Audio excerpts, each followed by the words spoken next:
కాలుష్యకారుల నుండి పొడవును రక్షించుకునేందుకు ప్రతి ఒక్కరూ తమ బాధ్యతను గుర్తెరిగి సాంప్రదాయ ఇంధనాలకు బదులు పునరుత్పాదక ఇంధనాలను వినియోగించాలని ప్రముఖ పర్యావరణవేత్త ప్రొఫెసర్ కేవీఎస్జీఎన్ మురళీకృష్ణ పిలుపునిచ్చారు. కాకినాడ రూరల్ మండలం రమణీపేట గ్రామం ఏపీఐఐసి ఇండస్ట్రియల్ ఎస్టేట్లో గల ఏపీ పొల్యూషన్ కంట్రోల్ బోర్డు కార్యాలయంలో తూర్పుగోదావరి జిల్లా పొల్యూషన్ కంట్రోల్ బోర్డు దరిద్ర రక్షిత సమితి సంయుక్త ఆధ్వర్యంలో దరిద్ర దినోత్సవాన్ని ఘనంగా నిర్వహించారు. కార్యక్రమానికి దరిద్ర రక్షిత సమితి సభ్యుడు కృష్ణమోహన్ అధ్యక్షత వహించగా పర్యావరణవేత్త ప్రొఫెసర్ కేవీఎస్జీఎన్ మురళీకృష్ణ ముఖ్య అతిథిగాను, AP pollution control board EE Sriramachandramurthy విశిష్ట అతిథిగాను, దరిద్ర రక్షిత సమితి అధ్యక్షురాలు సురేఖ గౌరవ అతిథిగాను పాల్గొని దరిద్ర దినోత్సవం ముఖ్య ఉద్దేశాన్ని తెలియజేశారు.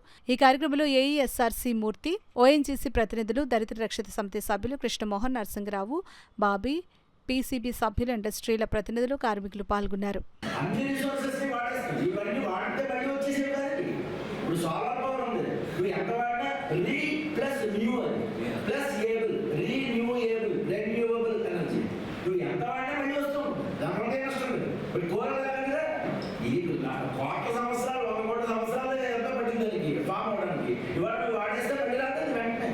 గ్రానైట్ ఉంది వాడేసే మళ్ళీ రాదు.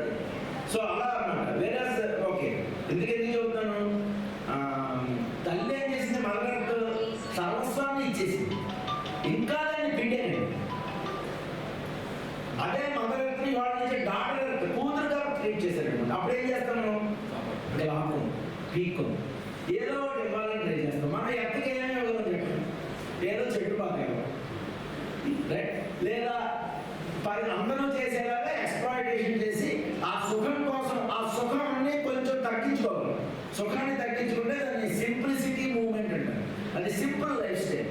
ఆ సింపుల్ లైఫ్ స్టైల్ సూర్యుడు మనకి అతిపెద్ద రెన్యూబుల్ ఎనర్జీ అనమాట.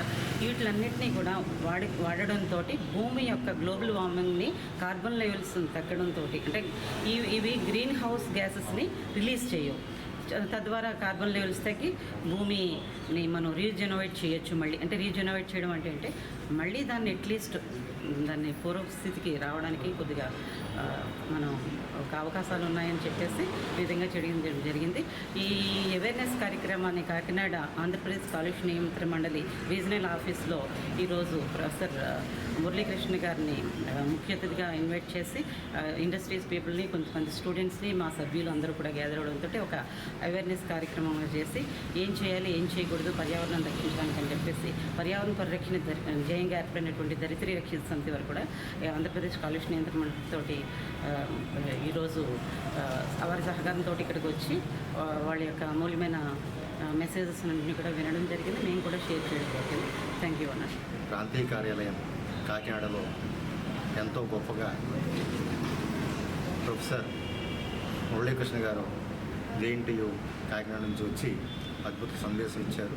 అలాగే మన దరిత్రి స్వచ్ఛంద సంస్థ మేడం సురేఖ గారు, చైర్మన్ గారు వచ్చి తన యొక్క వాల్యుబుల్ మెసేజ్ని ఇస్తూ ఇండస్ట్రీస్ని, మేజర్ హాస్పిటల్స్ని అందరినీ ఇన్వాల్వ్ చేసి ఎంతో చైతన్యవంతంగా భూమి మీద ఉన్నటువంటి అనేక రిసోర్సెస్, వనరులని ఎలా మనం వాడుకోవాలి, రెన్యూవబుల్ ఎనర్జీని అంటే solar energy, wind energy, wave energy, టైడల్ energy, ఇటువంటి బయోమాస్ ఎనర్జీస్ అన్నీ కూడా వాడుతూ మన ఫాజిల్ ఫ్యూల్స్ అయినటువంటి బొగ్గు అటువంటిది మండించడం తగ్గించి 2030 కల్లా మనకు ఉన్నటువంటి రెన్యూవబుల్ ఎనర్జీని 3 ఇంతలు పెంచే విధంగా అందరికీ మెసేజ్ ఇవ్వడం జరిగింది. ఈ సందర్భంగా